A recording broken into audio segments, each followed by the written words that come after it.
할렐루야. 우리 하나님께 감사와 영광의 박수를 드리겠습니다. 주의 은혜가 여러분과 함께 하시기를 바랍니다.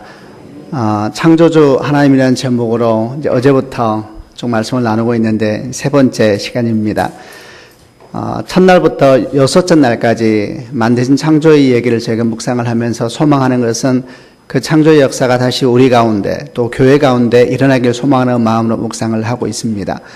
성경을 보니까 하나님께 처음 창조하실 때 이 땅에 어떤 상황이 있었냐 하면은 땅이 혼돈하고 공허하며 흑암은 깊음 위에 있고 혼돈하고 공허하고 그리고 어둠이 가득 찬 곳에 주께서 빛이 있으라 하시며 빛이 있었고 하나님 보시기에 좋았더라 이러면서 첫 번째 날 하나님의 창조를 하셨습니다. 어둠 가운데 빛을 만드셨습니다. 이런 창조의 역사가 우리 가운데 동일하게 임하는 축복이 있길 바랍니다. 절망 가운데, 죽음 가운데, 눈물 가운데, 허무함 가운데 하나님께서 빛을 비춰주시는 축복이 있기를 바랍니다. 신약 성경에 가면 그 빛은 예수 그리스도이십니다. 우리 가운데 빛이 임할 때에 창조의 역사가 시작되는 겁니다. 이렇게 첫날 빛을 만드시고 난 다음에 둘째 날 주님께서는 궁창을 만드셨다 이렇게 설명을 했습니다. 저희가 아침 나누는 이야기인데 이 궁창이라는 것이 아주 신기한 것이라 그랬습니다. 원래 이 땅이 물로 가득 덮여 있었는데 그 물 사이에 공간을 만드셨는데 공간이 지금 우리가 숨쉬고 있는 이 공간입니다. 그래서 이 궁창이라는 게 참 묘해서 비어있지만 사실 비어있지 않는 생명의 공간입니다. 우리가 이렇게 보이지 않지만 이 공간에서는 산소가 있지 않습니까? 이런 것처럼 이 땅에는 모든 공간 가운데 질소가 78%, 산소가 21%, 그리고 기체가 1% 정도가 있는데 놀라운 사실은 이 비율이 바뀌어도 문제랍니다. 예를 들면 우리는 이 땅에 다 산소만 있으면 얼마나 좋을까 생각할 수 있는데 그렇게 하면 큰일 납니다. 산소가 지나치게 많으면 조금만 해도 불이 나버린대요. 그리고 불을 끌 수가 없다고 합니다.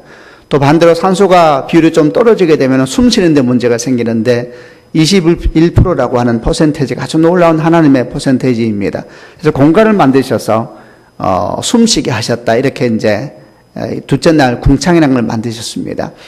그리고 셋째 날은 물을 한 곳으로 모아서 바다라 부르시고 그리고 묻이 드러나니까 땅으로 부르십니다. 셋째 날 드디어 우리가 보는 바다가 만들어지고 땅이 이제 드러나게 됐습니다. 그리고 그 땅에 명령하셔서 온갖 식물과 과일나무를 내라 이렇게 말씀하시니까 그 땅에 우리가 보는 식물이 생기고 그리고 과일나무가 생기고 온갖 나무들이 생겼다라고 셋째 날 창조의 말씀을 하십니다. 저는 이 말씀을 모두 다 그대로 믿습니다. 하나님께서 우리 가운데 빛을 주시는 축복이 있기를 바랍니다. 그게 시작입니다. 예수 그리스도이시죠. 그리고 두 번째 하나님은 공간이라 그랬습니다. 꽉 차 있으면 하나님이 역사하지 못합니다. 그러나 하나님께서 오셔서 우리의 인생에 공간을 만드십니다. 하나님을 바라보게 하고 하나님을 꿈꾸게 하고 그래서 우리가 붙잡았던 거 우리가 집착하고 있는 걸 놓게 하시면은 거기에 하나님의 역사가 시작된다. 이게 둘째 날이었고 이렇게 공간을 만드시니까 주님께서 이제 셋째 날부터 일을 하시는 겁니다. 땅이 드러나니까 거기에 나무를 세우고 과실수를 하게 하신 역사를 했습니다. 오늘 묵상은 넷째 날 창조에 대한 묵상을 하면서 하나님에 대한 창조의 이야기를 나눠보려고 합니다. 넷째 날은 주님께서 뭘 만드셨냐면 오늘 성경을 보니까 하늘에 광명체들이 있어 이렇게 표현을 하고 있습니다. 하늘에 광명체들이 있어 이렇게 표현해서 좀 말이 어려워 보입니다만 사실 굉장히 단순합니다. 이 광명체가 뭐냐 하면은 16절에 보니까 두 큰 광명체를 만들어서 큰 광명체로 낮을 주관하게 하시고 작은 광명체로 밤을 주관하게 하셨다 이렇게 설명했습니다. 광명체는 해와 달을 말하는 겁니다.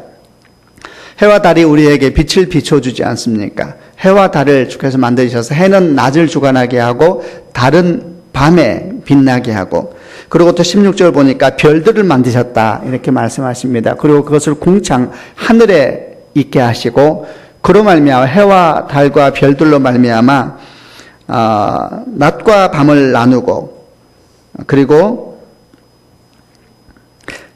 징조와 계절과 날과 해를 이루게 하라 이렇게 이제 설명한 내용이 넷째 날 창조에 대한 기사입니다. 그러니까 넷째 날 하나님께서 뭘 만드셨냐면은 우리가 보는 해와 달과 별들을 만드셨는데 더 나아가서 우주에 사실 별들이라는 것이 우리가 보는 것이 우주에 있는 것들을 보는 거 아닙니까? 이런 모든 질서를 만드신 겁니다. 아주 기가 막힌 겁니다. 하나님께서 얼마나 기가 막히게 만드셨냐 하면은 하나님께서 만드신 우주의 질서를 말할 때 우리가 우주의 모든 얘기를 다 할 수가 없으니까 일반적으로 우리가 초등학교 때에서부터 배웠던 태양을 중심으로 해서 수성, 금성, 지구, 화성, 수금, 지화, 목토, 천해명 혹시 기억이 나시는지요?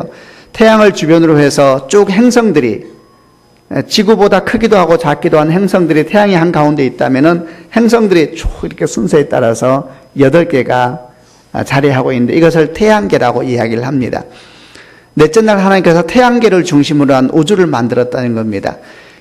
태양에서 제일 가까운 행성이 수성이죠. 그 다음에 금성이 우리가 보통 샛별이라고 말하는 그 별을 주께서 만드셨습니다. 태양 가까이에 수성, 금성, 세 번째 지구가 있습니다.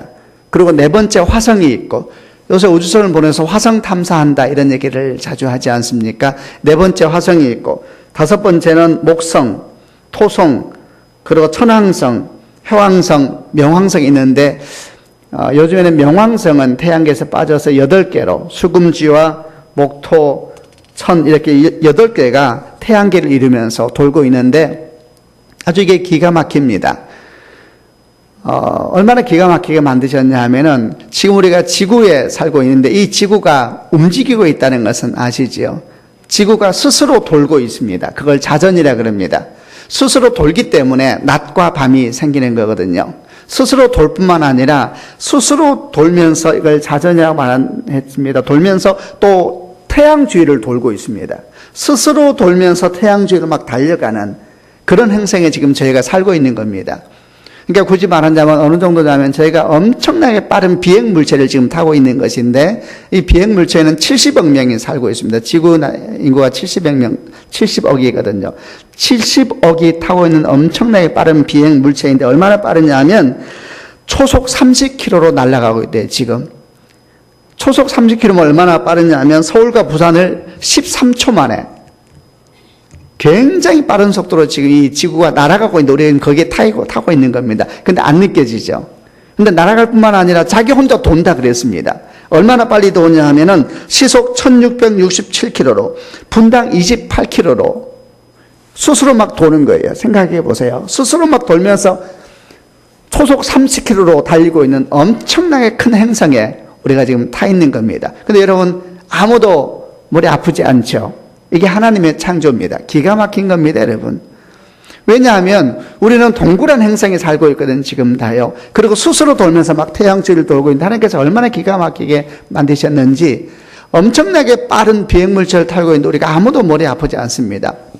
저는 오늘도 제가 여수를 이렇게 쭉 목사와 같이 돌면서 정말 여수는 한국에서 제일 아름다운 해양도시 같다. 이렇게 세월에 제가 저희 아내에게 문자 보냈어요. 여수는 정말 한국에서 제일 아름다운 해양도시 같다. 너무 아름답다 생각이 들었습니다. 제가 이전에 왔을 때에 그 해상 케이블카 탔습니다. 근데 제가 고공포증이 있거든요. 타가지고 죽는 줄 알았습니다. 얼마나 무섭든지요. 그래서 출발해서 굉장히 멀리 가는데 다시 왕복을 끊었는데 아이고 그냥 내려갈 때 너무 고생해가지고 저만 내려가지고 차를 타고 돌아가고 다 이제 다시 왕복으로 가는데 저는 못 탔습니다. 저는 이렇게 비행기 타는 것도 사실 어려워하고 놀이공원 가면은 못 탑니다. 범퍼카만 탑니다. 뭐 땅에서 막 부딪히는 그 외에는 저는 못 탑니다. 굉장히 어려워합니다. 근데 여러분 제가 지금 초속 30km로 달리면서 스스로 시속 1667km로 돌고 있는 상상도 안 되는 속도입니다. 엄청나게 빠르게 돌면서 달려가고 있는 큰 비행물체를 타고 있는데 하나도 머리가 아프지 않습니다. 그리고 이게 엄청난 속도로 달리기 때문에 얼마나 소리가 크게 나냐면 상상을 초월하는 소리가 난답니다. 근데 소리 안 들리죠? 이게 하나님의 작품입니다. 왜냐하면 너무 커서 우리가 느끼지 못할 만큼 너무 커서 우리가 못 듣고 그리고 신기하게 기가 터지지도 않고 살도록 주께서 만드신 겁니다. 이것만이 아닙니다. 다 이게 하나님께서 만드신 것인데 넷째 날 해와 달과 별들을 만들었다 그랬지 않습니까? 제가 아까 태양계를 말하면서 태양 가까이에 수성, 금성, 세 번째 지구가 있다 그랬는데 이 세 번째만 사람이 삽니다. 수성과 금성도 요새 우주선 많이 보내고 화성도 많이 보내는데 거기는 살 수가 없습니다. 왜냐하면 금성은 그 땅의 평균 온도가 몇 도냐면 평균 온도가 460도입니다. 460도. 많이 뜨겁죠? 460도. 물을 100도에 끓잖아요. 460도. 샛별, 우리가 샛별 하면서 굉장히 좋아하죠. 460도입니다. 거기 가면 다 죽습니다. 그리고 화성이, 우주선에 가는 화성이 평균 몇 도냐면 영하 80도입니다. 살 수가 없습니다. 세 번째 주께서 지구를 만드시고 이 지구에 사람이 살게 하셨는데 이 지구를 만들고 난 다음에 다른 행성을 쭉 순서대로 만드셨습니다. 옛날에는 지구가 한가운데 있고 다른 모든 것이 주변을 도는지 알았어요. 그러면 살 수가 없습니다, 여러분. 아주 기가 막힌 하나님의 계획입니다. 태양을 놓고 주변을 돌게 하셨는데 조금도 어긋나지 않도록 기가 막힌 속도와 기가 막힌 위치와 기가 막힌 방법으로 우리를 지금 살 수 있도록 인도해 주신 겁니다. 이것만이 아닙니다. 아까 제가 말할 때 태양계만 말했는데 우주는 어떻는가? 우주의 크기는 지금 과학도 사실은 제대로 알지 못합니다. 얼마나 크냐면 태양계가 굉장히 큽니다. 굉장히 큰데 이 태양계가 다시 은하계라고 하는 게 들어있는데 은하계는 얼마나 크냐면 태양계가 1000억 개 그냥 크다 생각하면 됩니다. 1000억 개, 태양계가 1000억 개가 은하계에 들어있대요. 그 우주는 얼마나 크냐? 이 은하계가 다시 1000억 개. 많이 크다 생각하면 됩니다. 근데 여러분 신기한 것은 우주가 발달하면 발달할수록 과학자들이 우주의 질서를 파악하는데 질서가 기가 막힙니다. 상상을 초월하는, 그래서 과학자들은 우주상수라고 하는 말을 쓰더라고요. 우주가 기가 막히게 유지가 되고 있는 겁니다. 예를 들어서 제가 태양이 있다 그랬고 수성, 금성, 지구, 화성 쭉 있다 그랬잖아요. 태양도 돌고 있습니다. 태양은 은하계를 돌고 있답니다. 은하계 굉장히 커서 몇억 년에 걸쳐서 돈대요. 태양이 돌고 지구는 다시 돌고 지구 옆에 달은 돌고 그리고 태양 옆에 있는 8개 행성은 또 돌고 태양 주변을. 만약에 이 행성 중에 하나라도 질서가 어긋나 버리면 우리는 못 삽니다. 근데 하나님께서 기가 막히게 넷째 날 이렇게 놀라운 창조를 행하여 주신 겁니다. 여러분 이 일을 믿으시는 축복이 있기를 바랍니다. 또 얘기를 해보겠습니다. 이렇게 만드시고 난 다음에 성경은 이 해와 달과 별들을 통해서 뭘 하게 하셨냐면은 성경에서 하게 한 것에 대해서 설명을 쭉 합니다. 첫 번째는 낮과 밤을 구별하셨다 이랬습니다. 낮과 밤을 구별합니다. 낮과 밤은 왜 구별되냐 하면은 태양이 주변을 우리 지구가 도니까요. 도니까 돌 때에 어느 면은 빛이 비치고 어느 쪽은 안 비치잖아요. 그러니까 낮과 밤이 구별되는 겁니다. 하나님께서 그렇게 하셨습니다. 하나님은 24시간 중에 우리 같은 경우는 12시간 낮이고 12시간 밤처럼 만드셨지 않습니까? 그래서 쉬게 하셨습니다. 다 하나님께서 하신 일입니다. 이것만이 아니라 둘째는 계절을 이루게 하셨습니다. 계절, 봄, 여름, 가을, 겨울 하나님께서 만드신 겁니다. 근데 봄, 여름, 가을, 겨울이 어떻게 나오냐 하면 태양이 여기 있는데 지구가 완전 동그랗게 돌지 않습니다. 타원형으로 돌아요. 타원형. 이렇게 타원형으로 돕니다. 왜냐하면 지구가 약간 삐뚤어져 있대요. 과학자들이 그렇대요. 그럼 받으시면 돼요. 지구가 약간 삐뚤어져 있대요. 23도 정도. 그래서 딱 가운데 서서 도는 게 아니라 약간 삐뚤어져서 도는 타원형으로 도는, 이게 또 기가 막힙니다. 타원형으로 돌기 때문에 계절이 생깁니다. 보세요. 태양이 여기 있는데 그냥 가운데 쫙 돌면은 밤낮하고 계절이 바뀌지 않는데 타원형으로 도니까 태양에서 멀어지는 때가 있고 가까워지는 때가 있는 거예요. 가까워지는 때가 여름입니다. 멀어지는 때가 겨울입니다. 지구를 약간 삐뚤어지게 주께서 만드셔서 타원형으로 돌게 하면서 봄, 여름, 가을, 겨울을 주님께서 만드신 겁니다. 여러분, 겨울 싫어하는 분들이 있으시죠? 겨울도 주님께서 만드셨습니다. 여름 되면 많이 마음이 상하는 분들도 있죠. 땀 많이 나서. 그것도 주님께서 만드셨습니다. 낮도 주님이 만드셨고 밤도 주님이 만드셨습니다. 이 일을 깊이 생각하셔야 합니다. 여러분, 우리는 죽지 않습니다. 추운 겨울도 주께서 함께 하시며 더운 여름도 주께서 함께 하십니다. 주께서 만드셨거든요. 주께서 만드셨으면 주께서 책임을 지실 겁니다. 그리고 또 뭐라고 말씀하시냐면 해와 달과 별들을 통해서 하신 역할 중에 하나가 뭐냐면 징조를 이루게, 징조라는 표현이 나옵니다. 징조. 징조가 뭐냐? 징조가 뭐냐에 대해서 말하면서 믿는 자와 믿지 않는 자가 나누어집니다. 성경이 기록하기를 해와 달과 별들을 보면 징조가 보인다 그래요. 징조. 사인이 보인다 그랬습니다. 믿지 않는 사람이 이걸 어떻게 이해를 하냐면 해와 달과 별에는 사람에게 정해진 운명이 거기에 숨어 있다 생각을 합니다. 그래서 해와 달과 별들을 잘 관찰하면은 거기에 사람이 운명이 숨어 있기 때문에 점을 보는 겁니다. 점을. 점 보러 가면 몸으로 봅니까? 태어난 시 묻죠. 점 안 봐보셨어요? 안 봐보시기를 바랍니다. 점 보러 가면 태어난 몇 시에 태어났냐 묻습니다. 몇 월 며칠 날 몇 시에 태어나서 이렇게 묻죠. 해와 달과 별을 묻는 겁니다. 그게. 해와 달과 별을 물어서 사주팔자를 봅니다. 이게 안 믿는 사람의 행동입니다.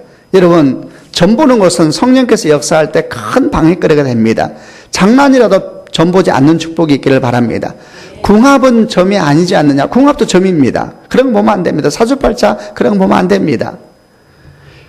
근데 믿는 사람은 이 해와 달과 별을 통한 징조를 뭐로 보느냐 하면 인간의 운명이 거기에 담겨 있다고 생각하지 않습니다. 그걸 어떻게 보느냐면 해와 달과 별들을 통해서 하나님께서 일기의 변화를 거기를 통해서 가르쳐 주신다는 거예요. 낮과 밤의 길이가 변화되게 함으로 말미암아 태양과 달과 별의 위치가 변화되게 함으로 말미암아 우리가 뭘 느끼게 되냐면 곧 겨울이 오겠네 이런 걸 느끼게 되는 거예요. 그래서 역사를 지나면서 지혜로운 농부들은 하늘의 별을 보고 바람을 보고 날씨를 예측합니다.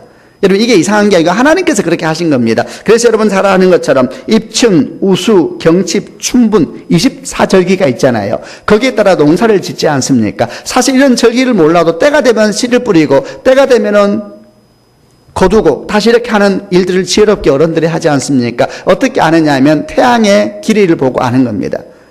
낮이 길어지고 밤이 짧아지고 또는 낮이 짧아지고 밤이 길어지고 이러면은 어른들은 아주 신기하게 하늘을 보면서 알아요. 그리고 하늘의 바람만 느끼면은 어떤 분들은 내일 비가 오겠네 이래요. 이걸 징조라고 합니다. 징조라는 것은 운명을 보는 게 아니라 하나님께서 해와 달과 별들을 통해서 우리가 살아가는 계절을 가르쳐 주셨어요. 그 지혜로운 사람들은 거기서 점을 보는 것이 아니라 거기를 통해서 계절을 보면서 하나님께서 주신 날들을 아름답게 이끌어 가는 겁니다. 그리고 또 마지막은 해와 달과 별들을 통해서 뭘 우리에게 보여주셨냐 하면 날과 해, 날이라는 것은 하루 이틀 사흘날 이렇게 하는 것을 가르쳐 주셨고 그리고 해 1년 2년 날은 어떻게 정해졌냐면 지구가 한번 스스로 돈다 그랬죠. 스스로 도는 시간이 24시간입니다. 한번 도는 시간이 기가 막힙니다. 그리고 태양을 한번 도는 시간이 365일입니다. 그래서 매일이 날짜가 나오고 1년 360월이 나온 겁니다. 여러분 이게 넷째 날 이루신 하나님의 창조의 역사입니다. 하나님께서는 얼마나 섬세한 분인지 모릅니다. 자, 여기서부터 오늘 우리가 주신 창조의 역사가 뭔가에 대한 얘기를 시작해 보려고 합니다. 우선 여러분, 하나님께서 해와 달과 별들을 만드신 것을 믿으시는 축복이 있기를 바랍니다. 너무나 기가 막히게 만들었습니다. 제가 여러분에게 짧은 우주 지식, 과학 지식을 통해서 지구에 도는 것도 얘기하고 태양에 도는 것도 얘기하고 그 위치가 얼마나 기가 막힌지를 이야기했고 또 우리가 알지 못하는 우주의 질서 또한 얼마나 기가 막힌가에 대한 이야기를 했습니다. 상상을 초월합니다. 우주의 질서는. 그래서 세계적인 석학들이 그 우주를 연구하면서 기가 막힌 법칙들을 찾아냅니다. 그러면 노벨상을 받는 겁니다. 기가 막힌 법칙들, 하나님께서 만드신 창조의 법칙들을 찾아가는 것인데 그들이 하나님을 모르는 것입니다. 그게 하나님께서 하신 일입니다. 이렇게 놀라운 창조의 역사를 보면서 우리는 첫째 무엇을 느끼게 되는가? 이렇게 우주를 아름답고 기가 막히게 만드신 하나님이시라면 내 인생은 어떻게 만드셨을까 생각하게 되는 겁니다. 여러분 보십시오. 첫날, 둘째 날, 셋째 날, 넷째 날, 다섯째 날, 여섯째 날 쭉 창조가 이루어지는데 이 창조는 그냥 이루어진 것이 아닙니다. 창조는 한 가지 방향을 향해서 계속 갑니다. 뭘 향해서 가냐 하면 마지막 날 하나님의 형상을 따라 사람이 만들어지거든요. 그게 내일 저녁에 강의할 내용인데 마지막 날 만들 사람이 가장 아름답게 살 수 있는 환경을 하루하루 만들어가고 있는 겁니다. 하루하루. 여러분 사람을 위해서 환경을 만들어가는 겁니다. 해와 달과 별들도 우리를 위해 주신 하나님의 선물입니다. 아멘 하십시오. 우리가 가장 아름답게 살기 위해서 하나님께서 환경을 만들어가는 것입니다. 바다도 우리를 위해 주신 선물이고 땅에 있는 식물도 과실수 우리가 살 수 있도록 매일매일 하나하나 준비해가면서 이게 다 준비되면 마지막 날 사람을 만들어서 선물로 주시기로 하나님이 계획하신 것입니다. 이건 마치 뭐와 똑같으냐 하면은 여러분 자녀들 결혼하게 되면은 부모님들 나서서 같이 살림 준비하잖아요. 얼마나 마음 행복합니까? 집을 보러 다니기도 하고 냉장고를 사기도 하고 침대를 사기도 하는데, 그럴 때 부모님들은 자기가 쓸 때보다 더 꼼꼼히 봅니다. 내가 쓰는 것보다 더 좋은 걸 사주려고 그러고 내가 쓰는 것보다 더 큰 걸 사주려고 그러고 하나하나 준비합니다. 여러분 생각해 보세요. 이렇게 내 아들과 딸을 위해서 준비하는 물품이 귀합니까? 내 아들이 귀합니까? 아들을 위해서 만드는 것입니다. 아멘이죠. 여러분 보십시오. 그럼 5일 동안 지금 우리가 해와 달과 별들 기가 막힌 하나님의 창조 역사를 이루셨는데, 그런 모든 창조 역사가 우리를 위해 주신 하나님의 선물임을 반드시 기억해야 됩니다. 그럼 여러분, 해와 달과 별들이 귀합니까? 우리가 귀합니까? 우리가 귀한 것입니다. 그러므로 여러분 이렇게 말할 수가 있는 것입니다. 우리가 살기 위한 환경도 이렇게 섬세하고 아름답게 만드신 하나님이시라면 하물며 나는 어떻게 인도하실까? 하물며 나는 어떻게 인도하실까요? 우주의 질서는 기가 막힙니다. 여러분, 상상을 초월하는 섬세함이 있습니다. 상상을 초월하는 질서가 있습니다. 여러분, 우주는 우리가 지금 파악도 못했습니다. 그런데 과학자들이 우주선을 조금 파악해 나가요. 파악하면 파악할수록 우리가 몰랐던 우주도 놀라운 섬세함의 계획이 있습니다. 가보지도 않았는데 발견하면 발견할수록 놀라운 계획과 섬세한 손길과 놀라운 하나님의 뜻이 있으세요. 하물며 우리를 위한 환경도 그렇게 놀랍게 준비하신 하나님이시라면 하물며 우리 인생을 향한 계획은 어떠하시겠습니까? 그보다 훨씬 더 귀한 것입니다. 아멘이죠. 그래서 이에 대해서 주님께서 이런 말씀을 하셨습니다. 예수께서 하신 말씀입니다. 마태복음 6장 26절 이하에 잘 들어보십시오. 공중의 새를 보라. 심지도 않고 거두지도 않고 창고에 모아들이지도 아니하며 너희 하늘 아버지께서 아니하되 너희 하늘 하나님 아버지께서 기르시나니 너희는 이것들보다 귀하지 않느냐. 제가 지금 한 말이에요. 공중의 새를 보라. 이게 새는 5째 날 만들어지거든요. 공중의 새를 보라. 심지도 않고 거두지도 않고 창고에 모아들이지도 아니하되 너희 하늘 아버지께서 기르시나니 너희는 이것보다 귀하지 않느냐. 들의 백합을 보라. 백합은 3째 날 만들어졌죠. 들의 백합을 보라. 수고도 아니하고 길쌈도 아니하느니라. 오늘 있다가 내일 아궁이에 던져지는 들풀 3째 날 만들어졌습니다. 들풀도 하나님께서 이렇게 입히시는데 하물며 너희이겠느냐 믿음이 적은 자들아. 이렇게 놀라운 우주 질서를 만드시고 우리를 위한 환경을 만드신 하나님이시라면 우리 인생을 향한 계획은 얼마나 놀라울까요? 훨씬 더 섬세하고 훨씬 더 철저하며 훨씬 더 놀라울 거라는 것을 믿는 축복이 있기를 바랍니다. 여러분, 우리가 상상하지 못한 일이 살다 보면 많이 생깁니다. 그러나 그런 모든 일들도 다 주의 손 아래 있는 것입니다. 하나님께서 계획하시는 것입니다. 여러분, 찬양 가운데 이 찬양 아시죠? 오늘 피었다 지는 들풀도 입히는 하나님, 진흙 같은 이 몸을 정금같이 하셨네. 푸른 하늘을 나는 새들도 먹이는 하나님, 하물며 우리야 염려 필요 없네. 아멘이죠. 여러분, 우리는 하늘의 별과 달을 보면서 신비하다라고 생각하면 안 됩니다. 그 하늘의 별과 별을 보면서 밤에는 주님께서 밤하늘의 별을 주께서 만드셨습니다. 밤하늘에 왜 별을 만드셨을까요?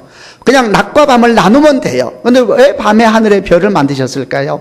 우리가 살다 보면 어렵게 힘든 때가 오잖아요. 그럴 때 하늘을 별을 보면 주께서 하늘을 보면 별을 만드셨어요. 그리고 어둠 속에서 빛나게 하셨어요. 이게 계시입니다. 계시가 뭐냐면 하나님의 뜻을 드러내는 거예요. 하늘의 별을 보면서 우리가 뭘 생각하기 원하냐면 어둠 속에도 소망이 있단다. 어둠 속에도 하나님의 계획이 있단다. 하늘 보면서 별 보면 우리가 소망을 생각하잖아요. 하나님께서 별 만드셨습니다. 아멘이죠. 밤하늘에 달을 만드셨어요. 하나님께서 만드셨습니다. 우리가 낙심하고 절망하면 밤에 나가서 하늘 자주 보잖아요. 생각해 보세요. 밤에 나갔는데 하늘에 달도 안 보이고 별도 안 보여요. 온통 어둠밖에 없어요. 마음이 어떨까요? 절망이 될 겁니다. 주님께서 그러지 말라고 하늘에 별을 만들고 하늘에 달을 만들어 놓은 것입니다. 여러분, 이것은 동화 얘기가 아닙니다. 하나님의 계획인 것입니다. 아멘이죠. 우리를 향한 주의 섬시함은 말할 수 없이 귀한 것입니다. 그러므로 우리에게 뭐가 필요하냐면 믿음이 필요한 겁니다. 믿음이. 어떤 믿음이 필요하냐면 나를 향한 하나님의 계획은 참으로 선하시다. 나를 향한 하나님의 계획은 참으로 놀랍다. 믿는 축복이 있기를 바랍니다. 여러분, 지금은 내 삶 가운데 어둠이 있는 것 같아도 그러면 밖에 나가서 밤에 하늘을 보면 돼요. 하나님의 계시가 있어요. 하늘에 별과 달이 계십니다. 여러분, 반짝이게 주께서 만드셨어요. 반드시 하나님의 놀라운 역사가 있을 줄로 믿으시길 바랍니다. 이런 믿음이 있는 사람이 어둠 가운데도 기도할 수가 있는 것입니다. 포기하지 말고 계속 기도합니다. 그는 왜 기도하냐? 주의 선하심을 믿기 때문에 기도합니다. 왜 기도하냐? 그 기도가 쌓여질 것이다. 이런 기도는 쌓여지는 겁니다. 기도는 절대 공중에 날아가지 않습니다. 기가 막힙니다. 기도가 쌓여지는 것입니다. 그리고 하나님의 선하심을 믿는 겁니다. 내 인생을 향한 주의 선하심을 나는 믿는 것입니다. 아멘이죠. 예수 믿는 사람은 죽어도 믿고 죽어야 합니다. 아멘이죠. 선하심을 믿어야 하는 것입니다. 주의 계획은 참으로 놀라운 것입니다. 아멘이죠. 한 자매가 있었습니다. 얼마나 가난하게 살았냐 하면은 이제 저희 나이 정도 됐는데, 저는 53입니다. 정도 됐는데, 그때는 이제 초등학교를 국민학교라 그랬습니다. 국민학교를 졸업하고 중학교를 갈 수가 없는 정도로 가난한 집에서 태어난 자매였습니다. 너무너무 가고 싶지만은 집이 너무 가난해서 할 수가 없어서 그냥 공장을 들어가서 일을 하고 야구르트 아줌마가 천한 직업은 아니지만 13살짜리 여자아이가 그 옷을 입고 하기는 힘든 거예요. 그러니까 옷이 거의 막 치마처럼 내려와, 얘기하더라고요. 치마처럼 내려와서 막 뛰어다닐 때. 그러면은 가게에 있는 아저씨들이 불쌍해서 야구르트를 많이 받아줬대요. 그러다가 이제 공장에 들어가서, 어느 공장을 들어가냐면 가죽으로 옷 만드는 공장을, 가죽으로 가방 만드는 이런 공장을 들어갔답니다. 13살 치다라 그러잖아요. 들어갔는데 너무 어리가 들어오니까 이제 언니들이 이쁘게 봐서 자꾸 가르쳐 줬대요. 미싱도 가르쳐 주고 그랬는데, 그래서 미싱을 빨리 배우게 됐습니다. 그래서 14살짜리 15살짜리 여자아이가 미싱을 배우게 됐는데, 미싱과 함께 공부를 하고 싶어가지고 야학을 다니기 시작했습니다. 옛날에 야학 많았잖아요. 근데 한참 자랄 때에, 15살, 16살 한참 자랄 때잖아요. 한참 자랄 때에 낮에 종일 일하고 밤에 가서 야학을 하고 11시에 퇴근한다 끝나서 집에 들어가서 잠을 자고 이러니까 낮에 계속 졸게 되잖아요.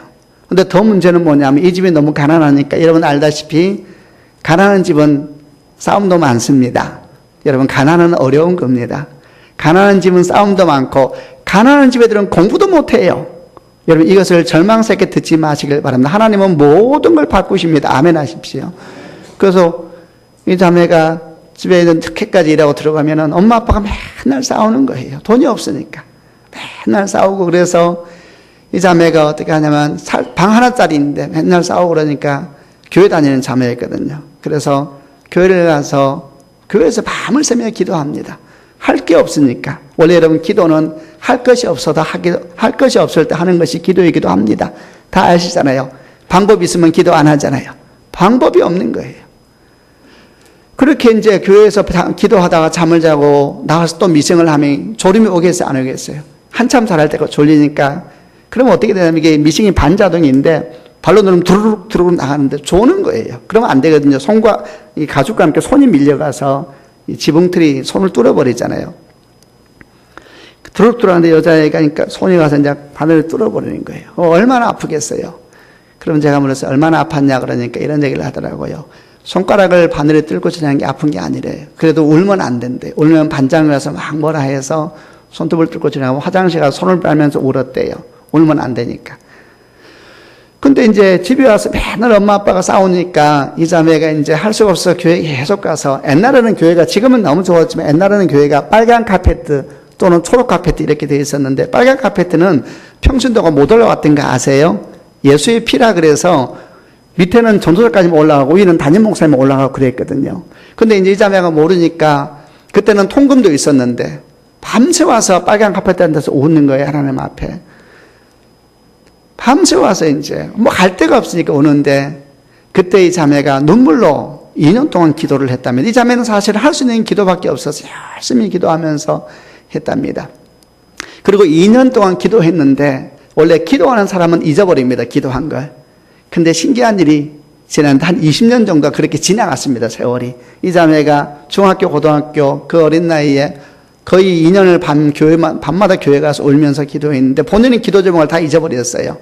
근데 어느 날 한 20년은 지나서 이 자매의 나이가 30대 중반 정도 됐을 때에 서울에 있는 소공동이라고 하는 한국은 옆에 있는 골목이 있는데 도로를 따라 걷고 있는데 갑자기 주님께서 말씀하시더래요. 신비한 것이 아니라 갑자기 주의 말씀이 탁 그에게 다가온 것이죠. 근데 무슨 말씀이 다가왔냐 이렇게 말씀하시더래요.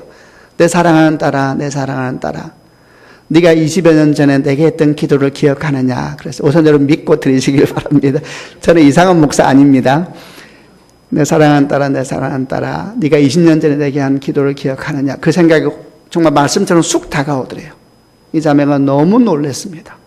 그러면서 이렇게 말을 했습니다. 하나님 아버지, 저는 20년 전 이야기는 기억하고 싶지도 않아요. 내 인생에 슬펐던 때 나는 하나님 그때 기억하고 싶지도 않아요. 근데 그때 하나님께서 이 자매가 했던 기도를 얘기를 하기 시작하더래요. 여러분, 사실 굉장히 소름 끼친 일입니다. 자매는 기도하고 잊어버렸는데 하나님은 기억하고 있어서 20년이 지난 어느 날 길가에서 그거 얘기를 하기 시작하더래요. 그리고 막 떠오르기 시작하는데 첫 번째 뭐라고 말씀하니 이렇게 말하더래요. 내 사랑하는 딸아, 네가 처음 한 기도가 뭐냐 하면 하나님 아버지 우리 엄마 아빠 안 헤어지게 해주세요. 우리 엄마 아빠 안 헤어지게 해주세요. 맨날 싸우니까. 그리고 엄마는 짐 싸서 집 나간다 그러고, 그럼 이 딸이 뛰어가서 엄마 도망가지 마라고 막 잡고, 그리고 엄마가 돌멩이 던지면서 오죠. 이 기억이 꽉 차 있어요. 그래서 밤마다 교회 가서 운 거예요. 우리 엄마 아빠 안 헤어지게 해주세요. 우리 엄마 아빠 안 헤어지게 해주세요. 지금까지도 자매 엄마 아빠는 잘 살고 계세요. 근데 지금도 싸우고 계세요. 신기하죠. 이렇게 오래 싸우시더라고요. 아버님은 80 넘으셨고 어머님 70 넘으셨는데 이제 와서야 좀 괜찮은데, 사실 근데 신기한 것이요. 제가 그 자매를 보면 부모님이 그렇게 싸우는데 이상하게 못 헤어져요. 신기하죠. 이상하게 안 헤어져요. 계속 살아요. 두 번째 하나님께서 말씀하세요. 내 사랑하는 딸아, 네가 나한테 한 기도가 뭔지 아니? 우리 엄마 아빠 예수 믿게 해주세요. 그 어린애가 와서 2년 동안 울면서 우리 엄마 아빠 예수 믿게 해주세요. 그 당시에 엄마가 뭘 믿고 있었냐면 남녀호랑개교 아세요? 남녀호랑개교 아시나요? 일본에서 만든 불교의 한 종파입니다. 제가 잘 압니다. 저도 해봤거든요. 어느 날 제가 집에 자고 있는데 저희 어머니가 저를 깨웠습니다. 중학교 때 저희 집도 굉장히 가난했거든요. 깨워서 일어나니까 왜 엄마 그러니까 벽 보고 서라 그러더라고요. 벽 보고 서니까 따라하라 그러더라고요. 남녀호랑개교. 따라했어요. 남녀호랑개교 그러니까 엄마가 내가 물어서 엄마 뭐 하는 거야? 그래서 엄마가 말했습니다. 돈 버는 거야 그랬습니다. 그거 많이 하면 부자 된다 그랬거든요. 제가 해봤거든요. 근데 그 자매의 아빠도 남녀호랑개교 한쪽 벽 보고 밤새 부자 되려고. 남녀호랑개교 이게 빨리 하면 개구리 소리가 납니다. 그럼 이 자매 엄마는 뭘 믿고 있었는데 남녀호랑개교 또 부자 되려고. 다른 쪽 벽 보고 또 비는 거예요. 남녀랑개교. 그리고 뒤돌아서 둘이 싸우는 거예요. 이게 망하는 집입니다. 근데 그 사이에서 14살 된 딸이 울면서 하나님께 기도하고 있었습니다. 하나님 아버지 우리 엄마 아빠 예수 믿게 해주세요. 하나님 아버지 우리 엄마 아빠 예수 믿게 해주세요. 여러분 누가 이길 것 같으세요? 하나님이 이기시는 겁니다. 지금은 엄마는 권사님, 아빠는 서리 집사님. 왜 집사가 안 되냐고 아직 술을 조금 드신대요. 서리 집사님. 세 번째 주께서 말씀하세요. 세 번째 기도가 뭔지 하나님 저 몰라요. 그러니까 세 번째 기도가 뭐냐면 딸이 울면서 그랬대요. 하나님 저 훌륭한 직장 주세요. 훌륭한 직장 주세요. 이 자매가 약을 공부하고 야간 여상을 들어갑니다. 야간 여상을 들어갔는데 애가 아주 괜찮아요. 자매가. 근데 어느 날 고3 야간 여상이 됐는데 고3 때 담임선생님 부르시더래요. 가니까 선생님이 제가 그냥 직장 이름을 얘기할게요. 너 한국은행 안 갈래? 그러더래요. 야간 여상은 한국은행 잘 못 갑니다. 원서가 들어왔는데 네가 갔으면 좋겠다. 그래서 원서를 주더래요. 그래서 적어서 냈는데 3대 1이더래요. 면접에서 다 떨어지는데. 근데 이제 처음으로 옷을 사입고 한국은행 면접을 봤는데 되겠어요, 뭐가. 진짜 아무것도 자랑할 만한 것이 없죠. 전국에서 난다 긴다 하는 여상 출신들 다 모여 있더래요. 근데 이 자매는 야간 여상 출신인데 너무너무 떨리죠. 근데 앞에서 이제 나오는 사람들 얘기를 들어보니까 영어로 자기 소개를 해야 된대요. 근데 이 자매가 영어가 아주 많이 딸리거든요. 너무너무 떨리죠. 영어를 물어보면은 이 자매는 100% 떨어지는 거니까 이제 얼마나 떨리겠어요. 3명씩 들어가더랍니다. 그래서 계속 밖에서 기도했대. 하나님 아버지. 첫 질문이 영어로 자기소개하세요. 이게 첫 질문이래요. 그 다음에 소개 끝나면 이제 질문을 시작하는 거예요. 이건 뭐예요? 이거 질문하면서 이제 인사부장 앉아있고, 이사 앉아있고, 이제. 거기서 3명 중에 1명만 합격하는 거예요. 3명 앉혀놓고. 그 밖에서 몇십 명 기다리면서 이제 3명 들어가는데 드디어 이 자매의 이제 면접 시간이 왔다고 합니다. 들어가는데 가운데 앉았대요. 너무너무 떨리더래요. 그래서 앉아있는데 3명을 보는데 쭉 이제 왼쪽에 있는 자매부터 묻더래요. 몇 번 누구누구씨? 그러니까 예, 몇 번 누구누구입니다. 영어로 자기소개하세요. 그러니까 이제 막 준비 다 해온 것이죠. 다 외워왔겠죠. 근데 이 자매는 사실 준비를 안 해갔대요. 막 영어로 자기소개하더래요. 그래서 절망했대요. 큰일 났구나. 근데 막 몇 가지 질문을 너무 어려운 질문을 하더래요. 드디어 이제 이 자매의 시간이 왔는데 이 자매는 완전히 주눅이 들어있는데 신기한 일이 생겼습니다. 갑자기 이 면접관이 이런 말을 하더래요. 몇 번 이분은 나하고 성이 같네? 면접 보는데 갑자기 나하고 성이 같네 이러면서 자매 이름은 정씨인데 어디 정씨요? 면접하는 사람이 갑자기 한국은행 면접인데 어디 정씨요? 그러니까 번호를 얘기했더니 나하고 같네? 이렇게 말을 하더래요. 그러면서 아이고 반가워요 이러면서 영어로 자기소개하세요라는 말을 잊어버린 거예요. 이 면접관이. 여러분 얼마나 하나님의 계획은 기가 막힌지 모릅니다. 여러분. 아니 누가 면접하는데 얼마나 들어가고 싶어하는 직장이요. 근데 왜 거기서 성을 물어요? 왜 거기서 번호를 물어요? 나하고 성이 같네. 그 얘기를 왜 해요?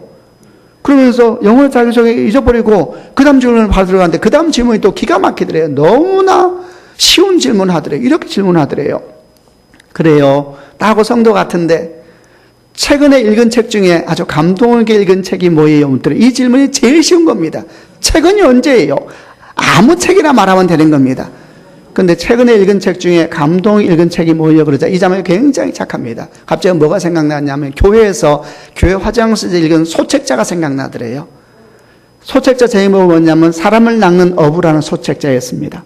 이 자매가 너무 당황해서 그 소책자가 생각나서 말했답니다. 최근에 제가 읽은 책은 사람을 낚는 어부라는 책이었습니다. 그 책에서 뭐가 그렇게 기억이 남아요? 예, 그 책을 읽고 제가 사람을 낚는 어부가 돼야 되겠다 생각했습니다. 저는 지금 농담하는 게 아닙니다.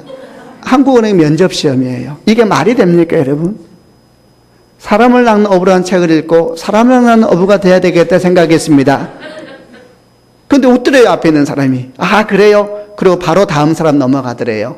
그리고 보자마자 몇 번 누구누구씨 영어로 자기소개하세요. 바로 여기 들어가더래요. 그래서 제가 그 얘기를 듣고 그 자매에게 물었습니다. 자매 얼마나 기뻤어요?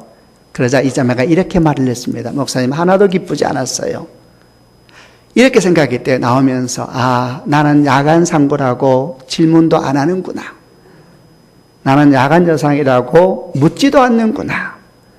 죽은 사람처럼 걸어 나왔대요. 나는 질문다운 질문이 하나도 없었거든요. 나는 야간 여상이어서 묻지도 않는구나. 죽은 사람처럼 나왔대요.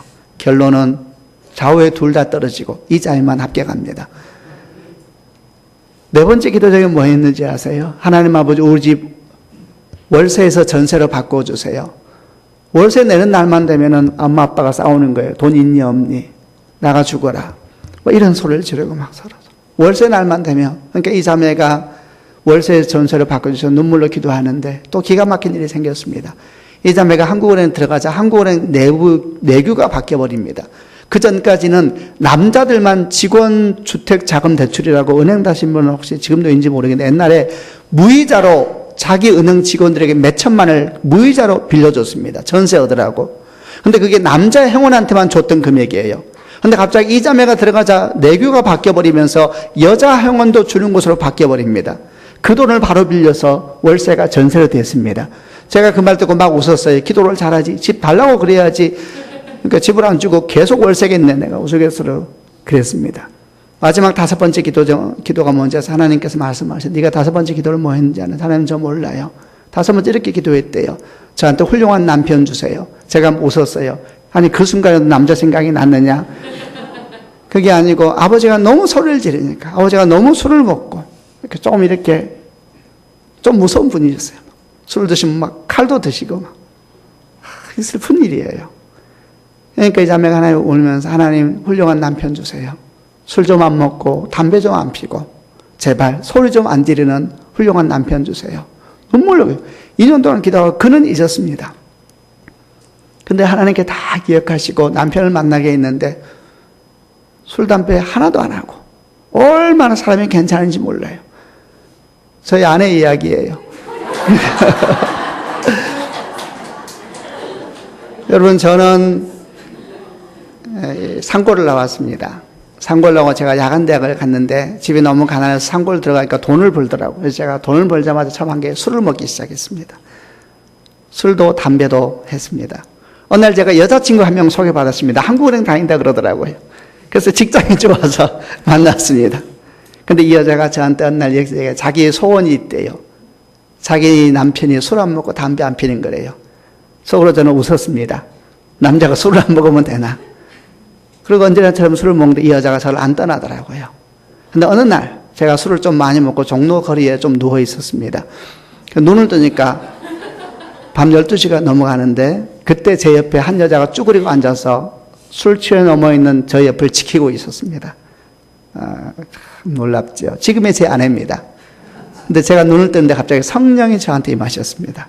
여러분, 술 취해도 성령이 오시더라고요. 성령이 임하는데 제가 갑자기 여자를 그 자매를 보고 울었습니다. 너무 불쌍하더라고요. 갑자기. 여러분, 제가 한 게 아닙니다. 제 안에 있는 저를 불쌍히 여기서 하나님께서 제게 슬픔을 주셨어요. 너무 슬픈 거예요. 너무 불쌍하다고 이 여인이. 너무 불쌍하다. 제가 그날 술을 끊었습니다. 여러분, 저는 제가 목사 될지 몰랐습니다. 지금 돌아보니까 다 주의 은혜고 뜻이 아닌가 싶습니다. 목회를 하다가 힘들고 지칠 때가 있었습니다. 제가 이전에 온누리교회 있을 때에 제가 너무 뭘 못하더라고요. 그래서 제가 그만해야 되겠다 생각하고 기도를 시작했습니다. 하나님, 저 새로운 교회 주세요. 근데 갑자기 기도하는데 너무 무섭더라고요. 왜? 기도가 응답될 것 같은 느낌이 드는 거예요. 저는 가진 게 아무것도 없습니다. 집도 교회에서 해주고 애들 교육도 다 교회에서 하는데 갑자기 내가 이 교회를 나가야 될지 모른다 생각하니까 기도를 못 하겠더라고요. 그러니까 더 비참해졌습니다. 아, 내가 월급자리가 됐구나. 나 목사인데. 그래서 가만히 너무 비참한데 갑자기 주님께서 저한테 어떤 말씀을 하시냐면은 네 아내가 있지 않냐 그랬습니다. 네 아내가 있지 않냐. 제 마음에 이런 생각이 들더라고요. 제 아내는 하나님 앞에 아주 존귀한 여자입니다. 제가 그것을 알아요. 제가 너무 슬픈데 갑자기 하나님께서 네 아내가 있지 않냐 말씀을 주시니까 제가 이런 생각이 들었습니다. 맞아. 내 아내 옆에 있으면 나는 굶지 않을 거야. 내 아내는 하나님 앞에 특별한 딸이니까 자기 딸 남편이라면 나도 챙겨주실 거야. 진짜로. 우리 하나님께서 우리 딸을 우리 아내를 특별히 챙기시니 내가 죽어도 우리 아내 옆에 있어야 돼. 그럼 나는 복을 받을 거야. 제가 교회에서 일찍 나와서 저희 아내에게 갔습니다. 낮에. 그래서 우리 아내에게 말했습니다. 여보, 난 당신 옆에 있을 거야. 왜 그러냐요? 내 마음이 너무 낙심한데 주께서 당신이 있지 않냐 그래서 난 당신 옆에 있을 거야. 당신 옆에 함께 있으면 주께서 나를 위해서 놀라운 일 행하실 거야. 저희 아내가 고맙다 그러면 저를 안아주더라고요. 여러분, 하나님의 선하심을 믿으시는 축복이 있기를 바랍니다. 우리는 기도할 때 우리 기도를 과연 주께서 들으실까 생각할 때가 있습니다. 여러분, 우리는 잊어도 주님은 기억하십니다. 아멘이죠. 계속 쌓아가야 되는 것입니다. 저는 목회를 하면서 많은 걸 보았습니다. 기도가 얼마나 무서운지 모릅니다. 여러분, 기도는 우리가 죽어도 기도는 살아있습니다. 할렐루야. 근데 기도할 때 어떤 마음으로 기도해야 되냐면 주의 선하심을 믿고 기도해야 됩니다. 주님은 아주 선하십니다. 우리를 최고를 길을 준비하는 분이 주님이십니다. 오늘 보십시오. 해와 달과 별들을 만드는데 우리가 이해할 수 없는 질서가 하늘에 있습니다. 얼마나 질서가 기가 막힌지 지금도 최고의 석학들도 파악을 못하고 있습니다. 너무나 기가 막힌 우주의 질서가 있어요. 하늘의 달과 별들을 주께서 만드신 것입니다. 지구를 주께서 만드셔서 그리고 그 가운데 우리가 있게 하신 겁니다. 얘기했죠. 지금 저희는 시속 1667km, 초속 30km 달리는 큰 비행물체를 타고 있습니다. 시속 1660km 스스로 도는 비행물체입니다. 그런데 우리가 지금 이렇게 서 있습니다. 하나님의 놀라우신 계획입니다. 섬세한 설계, 섬세한 디자인이 지금 우리를 살아가게 하고 있다는 걸 믿으신 축복이 있기를 바랍니다. 그러므로 그분께서 우리 인생을 향하여 훨씬 더 놀라운 계획을 하고 계실 것입니다. 믿음으로 기도하시는 축복이 있기를 바랍니다. 또 한 가지 더 생각할 것이 있습니다. 해와 달과 별들을 만드시면서 두 번째 계획할 것이 뭐냐 하면은 밤도 주께서 만드셨고 여러분, 겨울도 주께서 만드셨다는 것을 기억하는 축복이 있기를 바랍니다. 여러분, 밤이 되면 얼마나 무섭고 힘이 듭니까? 그러나 밤도 주께서 만드시고 겨울도 주께서 만드셨습니다. 겨울 되면 모든 잎사귀가 다 떨어지고 꽃이 다 떨어집니다. 겨울 나무를 보십시오. 산에 가면 죽은 것처럼 보이는 나무가 있습니다. 여러분, 그러나 하나님의 때가 옵니다. 하나님의 때가 오면 다 살아나게 되는 것입니다. 할렐루야. 하나님의 때가 오면 다 살아납니다. 여러분, 이를 꼭 기억하시길 바랍니다. 살다 보면 죽을 것 같은 때가 와요. 죽고 싶은 때도 옵니다. 기다리셔야 합니다. 하나님의 계절이 옵니다. 하나님의 계절이. 하나님의 계절 오면 신기하게 가만히 있어도 열매가 맺힙니다. 할렐루야. 여러분, 나무는 자기가 열매를 맺히지 않습니다. 계절이 옵니다. 계절이 오면 신기하게 꽃이 맺히는 거예요. 그리고 계절이 오면 신기하게 꽃이, 잎사귀가 살아나요. 오늘 제가 기도원에 가서 겨울에 막 봄이 오는 즈음에 산을 쭉 걷고 있는데 아직 꽃이 피지 않은 때인데 죽은 것처럼 보이는 나무가 보였습니다. 근데 정말 거짓말처럼 잎사귀 하나가 쭉 올라오더니 제가 앉아서 한참을 바라보았습니다. 우리 주여, 나의 주여. 죽은 것 같았어요. 그 나무가 죽은 것처럼 보였어요. 근데 봄이 오니까 나무는 죽은 것 같은데 그 나무가 알았을까요? 하나님께서 작은 잎사귀를 내시는데 하나님의 계절이 옵니다. 믿음으로 기다릴지니 그렇게 주께서 말씀했습니다. 제가 아는 한 집사님이 있는데 오늘 여기서 만난 분인데 이분이 잉글리시 카페라고 혹시 EBS 유명한 프로그램 영어 강사인데 실명까지 말하기는 그렇고 하여튼 좀 유명한 영어 강사인데 이분 얘기를 들어보면 되게 재미있습니다. 이분이 목회자 아들입니다. 근데 원래 이제 그 학교를 어디 들어가면 연대를 들어갔는데 연대 사실 신학과를 나왔습니다. 신학을 하려고 들어간 것이 아니라 그 학교 들어가고 싶어서 뭐 잘 들어갔죠. 근데 대학을 졸업했는데 영어를 아주 잘했어요, 이분이. 그래서 졸업하자마자 신촌에 영어 학원을 차립니다. 근데 막 사람들이 막 정말 모여드는 거예요, 막. 돈이 막. 그래서 이분이 돈을 크게 대출을 받아서 큰 학원을 준비했습니다. 막 사람들이 몰려드니까 돈을 많이 대출을 받아서 큰 학원을 차렸습니다. 그리고 1997년이 됐습니다. 1997년 IMF 기억나시죠? 다 지어놨는데 IMF가 오더래요. 그리고 정말 만화에서 보는 것 같은 일이 생기는데 사람들이 빠져나가기 시작하는데 학원에서 학생들이 밀물처럼 빠지더래요. 계약은 있고 인테리어는 엄청난 돈을 들여서 했고 은행에 수십억의 돈을 빚을 졌는데 학생이 다 빠져나가더래요. 그리고 이 사람이 죽고 싶은 시간이 시작되는데 도대체 답이 안 나오더래요. 97년에 언간했습니까? 그리고 가족들이 다 흩어지고 다 친척집에 보내고 그 학원은 계속 가고 있을 수밖에 없는 상황인데 그 쪽방에 앉아서 잠을 자는데 거기서 앉아서 아침에 해를 맞이하고 저녁에 잠을 자는데 한 가지 생각밖에 없더래요. 죽고 싶다는 생각밖에. 계산해봤더니 아무리 계산해도 답이 안 나오더래요. 여러분, 계산해서 답이 안 나오면 절망이 옵니다. 죽고 싶더래요. 아침마다 죽고 싶다, 죽고 싶다. 그 생각만 들고 어느 날 드디어 결심을 합니다. 죽어야 되겠다. 그래서 한강을 향해서 이제 가는데 한강을 향해서 가는데 참 기가 막히더래요. 자기 인생에 목사 아들로 태어나서 기가 막히더래요. 그리고 한강 가까이 가는데 자기가 다니는 교회가 보여서 너무 억울해서 죽기 전에 교회 가서 울기나 해야 되겠다 싶어서 그래서 팍 그렇게 눈물이 쏟아지더래요. 이제 죽으려고 생각하니까 막 울었대요. 근데 너무 울고 하나님이 하신 거예요. 너무 울다 보니까 눈을 떠서 죽으러 가려고 그러니까 힘이 없더래요. 그 말 이해되죠? 너무 울어서 죽을 힘이 없더래요. 그래서 내일 죽자. 그리고 집으로 우선 갔대요. 너무 몸이 힘이 빠져버리니까. 그 집에 가서 그 학원에 또 맨날 죽고 됐던 그 학원에서 아침에 눈을 뜨는데 아주 신기한 일이 생겼답니다. 아침에 눈을 뜨는데요. 아무것도 안 바뀌었어요. 근데 한 가지가 딱 바뀌더래요. 성령께서 임하신 거예요. 그날 저녁에. 그렇게 울게 만든 거예요. 근데 아침에 딱 일어나니까 갑자기 똑같은 상황인데 마음속에 어떤 생각이 하나 쑥 들어왔냐 하면 그냥 살아보자라는 생각이 쑥 들어오더래요. 아무것도 안 변했어요. 근데 한 가지 생각만 들어왔대요. 한 가지 생각만. 그냥 살아보자. 이게 여러분 성령의 역사입니다.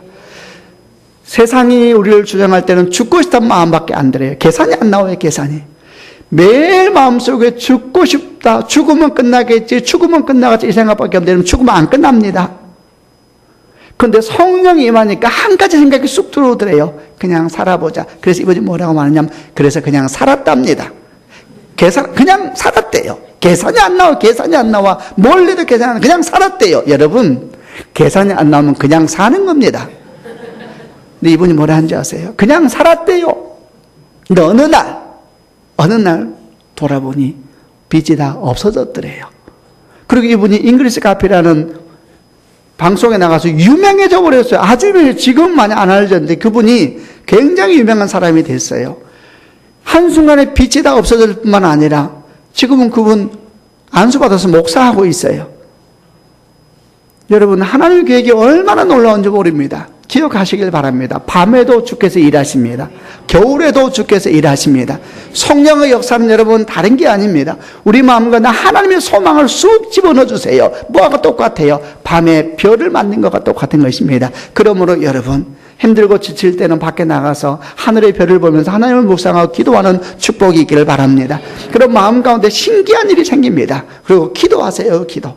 눈물로 기도하시길 바랍니다. 기도가 다 쌓여지는 것입니다. 쌓여지면 놀라운 역사가 일어나게 되는 겁니다. 김하중 장로님이라고 혹시 실명을 말해도 되는 분이니까 하나님의 대사라고 하는 책을 쓴 분인데 조금 유명한 분이세요. 그분이 통일부 장관하고 외교부 수석하고 주중 대사를 한국 역사에 제일 오래 한 분인데 3명의 대통령을 모셨습니다. 김대중 대통령, 이명박 대통령, 노무현 대통령 3명까지 주중 대사를 했던 전설적인 분입니다. 근데 이분이 절대 뇌물 안 줍니다. 어떤 경우도 어느 정도로 기도를 열심히 하는 분이었냐면은 이렇게 얘기하더라고요. 자기는 대통령이 부르면은 항상 기도하고 들어갔대요. 항상 기도하고 주여 제게 지혜를 주소서. 어느 날 김대중 대통령이 계실 때에 이제 외교 수석인가 그랬는데 불러서 들어갔는데 대통령 앞에 딱 섰는데 기도 안 하고 왔다는 생각이 들더래요. 그래서 대통령이 이렇게 말씀드렸대요. 대통령님, 제가 한 가지 지금 중요한 일을 빠뜨리고 왔습니다. 왜요? 제가 금방 다시 들어오겠습니다. 기도하랬다고. 나가서 한쪽 방에 가서 눈물로 주님 기도하고 다시 들어가고 정말 그렇게 살았던 분인데 이분의 기도에 대한 간증이 하나님의 대사라는 책에 나와 있는데 읽어볼 만합니다. 아주 기가 막힙니다. 근데 말입니다. 이분이 어느 날 그 책에 보면 기적의 역사가 정말 하나님의 기도가 너무 놀라워요. 근데 어느 날 이분이 미국을 가가지고 세계적으로 기도 은사가 있는 한 분을 만나서 대화를 하게 됐답니다. 근데 이런 얘기를 하더랍니다. 장로님은 어머니에게 감사하십니까? 묻더래요. 아유, 그럼요. 항상 어머니에게 감사하죠. 어머님을 자주 생각합니까? 아유, 그럼요. 제가 돌아가신 지가 많이 오래돼서 매일 생각은 못해도 항상 이렇게 돌아가신 때가 되고 이러면 항상 어머니를 생각합니다. 어머니에 감사합니다. 그러니까 이 세계적으로 기도하는 분이 뭐라고 말하냐면 이렇게 말하더래요. 장로님, 그 정도로 안 됩니다. 어머니에게 매일 감사하십시오. 그 다음 뭐라 하는지 아세요? 장로님이 지급하는 모든 사역은 장로님 어머니 기도 때문에 되고 있는 겁니다. 여러분, 그러면서 또 이렇게 말하더래요. 앞으로도 많은 일이 있을 겁니다. 어머니 기도가 아직 많이 남아 있습니다. 책에 다 나옵니다. 어머니 기도가 아직 많이 남아 있습니다. 장로님을 통해서 많은 일을 주께서 하실 터인데 항상 어머니께 감사하십시오. 장로님은 충격을 받습니다. 그리고 돌아와서 자식을 위한 기도를 본격적으로 하기 시작합니다. 저금하듯이 쌓아가는 겁니다. 여러분, 기도를 큰 유산으로 남기는 축복이 있기를 바랍니다. 다 쌓아가야 합니다. 그럼 역사가 일어나게 돼 있는 것입니다. 그리고 모든 기도의 근본적인 마음은 다 똑같습니다. 주의 선하심을 믿으시는 축복이 있기를 바랍니다. 이제 말씀을 마무리하겠습니다. 여러분, 넷째 날 주께서 해와 달과 별들을 만드셨습니다. 설명할 수 없을 만큼 기가 막힙니다. 얼마나 섬세한지, 얼마나 조금도 어긋남이 없습니다. 어긋남 우리는 다 죽습니다. 이 기가 막힌 섬세함을 우리를 위해서 선물로 주께서 만드셨습니다. 하물며 우리이겠습니까? 우리를 향한 계획은 상상을 초월합니다. 우리에게 필요한 건 믿음으로 나아가는 것입니다. 아멘이죠? 여러분, 믿음으로 기도하시길 바랍니다. 기도는 절대 땅에 떨어지지 않고 우리는 잊어버려도 주님은 그 기도를 다 기억하시고 마침내 주의 때가 됐을 때 주께서 일하게 될 줄로 믿습니다. 아멘입니다. 두 번째, 여러분, 밤도 주께서 만드셨고 겨울도 주께서 만드셨습니다. 혹시 지금 여러분 삶 가운데 너무 힘든 겨울을 보내고 있다면 두려워하지 마십시오. 하나님의 계절이 옵니다. 예, 계절 인내하시면 됩니다. 인내하면 하나님의 계절이 옵니다. 그리고 그 계절이 오면 아무도 못 막습니다. 여러분, 하나님의 계절은 아무도 못 막습니다. 봄을 누가 막습니까? 계절이 오면 하나님 놀라운 역사가 일어나게 됩니다. 인내하시고 계속 기도하시는 축복이 있기를 바랍니다. 여러분을 위한 기도하지 말고 자녀를 위해서 기도하셔야 합니다. 기도를 많이 쌓아가십시오. 많이. 돈만 쌓으면 안 됩니다. 여러분, 돈은 장래에 우리 아이에게 정말 복이 될지 안 될지 모릅니다. 그러나 기도는 반드시 복이 됩니다. 기도를 열심히 쌓아놔서 훗날 여러분에게 어떤 분이 와서 이렇게 말하게 되길 바랍니다. 어머니를 향해서 감사합니까? 왜요? 지금 당신의 모든 역사는 당신의 어머니의 기도입니다. 여러분, 그런 얘기를 하늘에서 듣는 축복이 있기를 주님의 이름으로 축원합니다. 그러면 놀라운 역사가 일어나게 될 겁니다. 아멘. 주의 은혜가 여러분 함께 하시기를 바랍니다.